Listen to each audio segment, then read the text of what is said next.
Hello, my name is John Pierce, and I am a mathematics teacher for grades 7 through 12 at a charter school within a residential facility here in northern Michigan.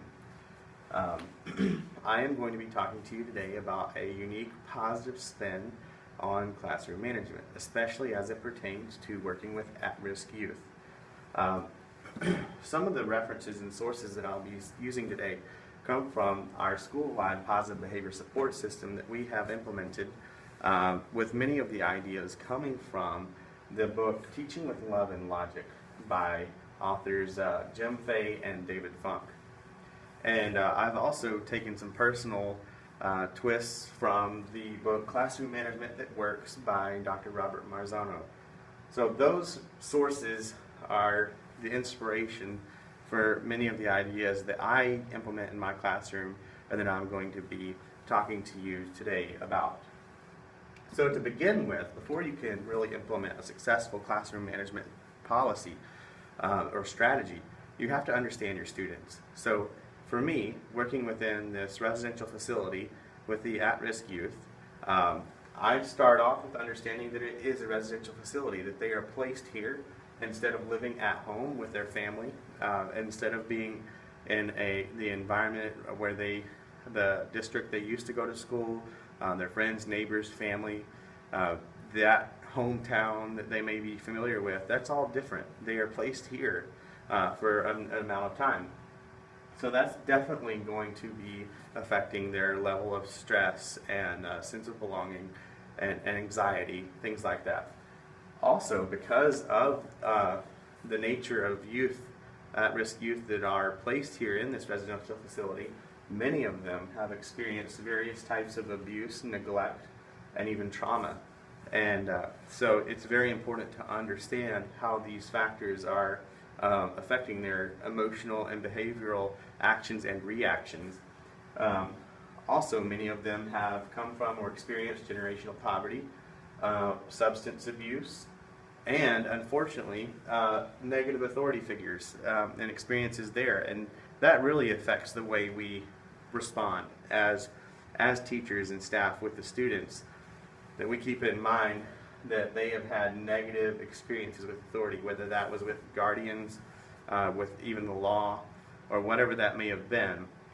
We want to stay away from being associated with those negative authority figures and create a new sense of warmth and firmness that we can bring to the table for them with our classroom management style.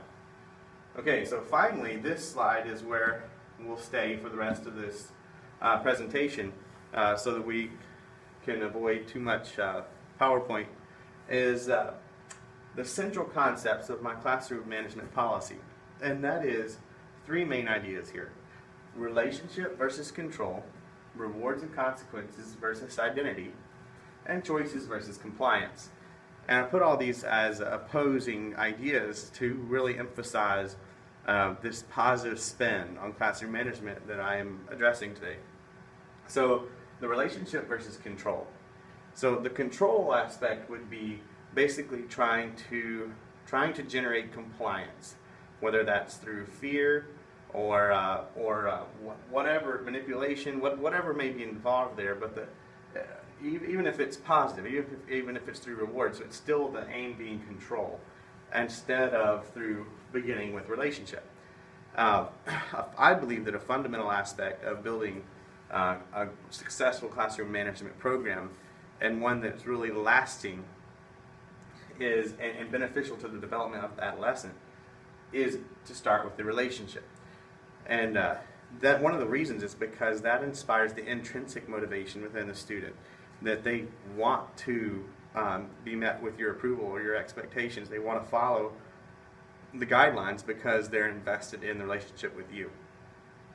Dr. Marzano said in his book, Classroom Management That Works, he says, teacher-student relationships are the keystone for the other factors of classroom management. In other words, you cannot skip over that. That is fundamental. And I have observed this, the power of this in many cases, where students will be having a bad day, be feeling like reacting in a negative manner, and and then pull themselves together and make a positive choice because of the connection they have with me, or even encourage another student who may be new to my classroom to be redirected in a positive way, saying, no, you can trust him, he's fair, reasonable, things like that that promote trust and warmth and the building of relationship and meaningful connection. Okay, so the next one is rewards and consequences versus identity. And the fundamental concept at play here is that you keep the behavior separate from the student. And this is very critical. I've had students that will be just fighting and violent and throwing my personal items off of my desk one day, and then the next day they're in class, be like, "You're my favorite teacher," and it just is so confusing. Well, you have to understand, again, going back to the contextual factors, understanding their demographics, that that level of reacting, that level of outburst is not as unusual to them as it would be to maybe someone else. And also that I don't perceive that action as being the identity of that student. So that student is still, whatever, we can call him Billy, that Billy, he's still sitting on the front row, engaged in my math classroom, and that's how I see him, as a student who is trying to be successful in my classroom, that I am investing in, instead of labeling him as, well, you're the violent, child who tried to assault me or something. So you keep those choices and those behaviors separated from the identity. In the book Teaching with Love and Logic that Fay and Funk wrote, not only is perception the driving force of behavior, but it appears from observing human behavior, that perception becomes reality. And that's where we are really trying to change the idea of labels and perceptions, is that student doesn't view themselves as the violent or defiant one, and we don't label them emotionally, mentally, or especially verbally in any of that way either, so that every day is a fresh start, because all we're doing is we are calling out specific behaviors instead of the individual student. And the same goes for the rewards. Whether you're going to praise or reward a student for doing something well, is that you are responding to the behavior or the choice that was positive, that met the expectations, instead of the student themselves. And that keeps the behavior and the choices separated from the individual themselves. Finally, choices versus compliance.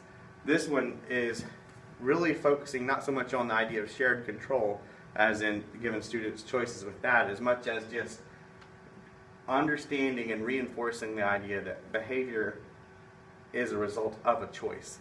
And so instead of trying to get students to comply with my demands, instead of me trying to win some kind of power struggle, I'm simply defining the choices that are out there and coaching them to make a positive choice, but not trying to control the choice. Just defining what the choices are and what happens with each choice, and then encouraging them to make a positive choice.